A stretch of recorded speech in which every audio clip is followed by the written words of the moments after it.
വാർത്തയിലേക്ക്. കേരള പ്രവാസി സംഘം പാലക്കാട് ഏരിയ സമ്മേളനം നടത്തി. തിരിച്ചുവന്ന പ്രവാസികൾക്ക് നോർക്ക കെയർ മാതൃകയിൽ ഇൻഷുറൻസ് പദ്ധതി നടപ്പിലാക്കണമെന്ന് യോഗം ആവശ്യപ്പെട്ടു. പാലക്കാട് മോയൻ LP സ്കൂളിൽ നടന്ന സമ്മേളനം സംഘം സംസ്ഥാന സെക്രട്ടറി സെയ്താലിക്കുട്ടി ഉദ്ഘാടനം ചെയ്തു.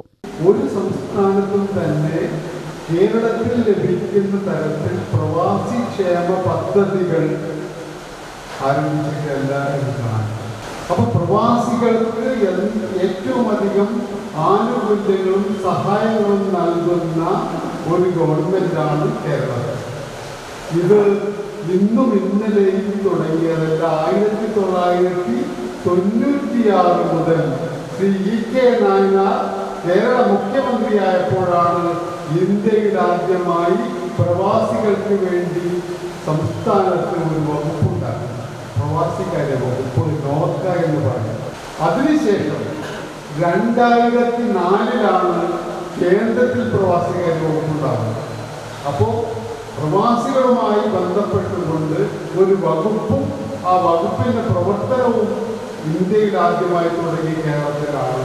അത് ഇടതുപക്ഷ സർക്കാരുകൾ ആണ് ഇത് നേതൃത്വം നൽകിയത് കാണുന്നത്. അപ്പോൾ അതിൻ്റെ കീഴിൽ ഈ 96 നോർക്ക വകുപ്പിന് കീഴിൽ ഒരു നോർക്ക എന്ന് പറയുന്ന ഒരു വെൽഫെയർ ഏജൻസിക്ക് രൂപം നൽകി. രവീന്ദ്രൻ അധ്യക്ഷനായി.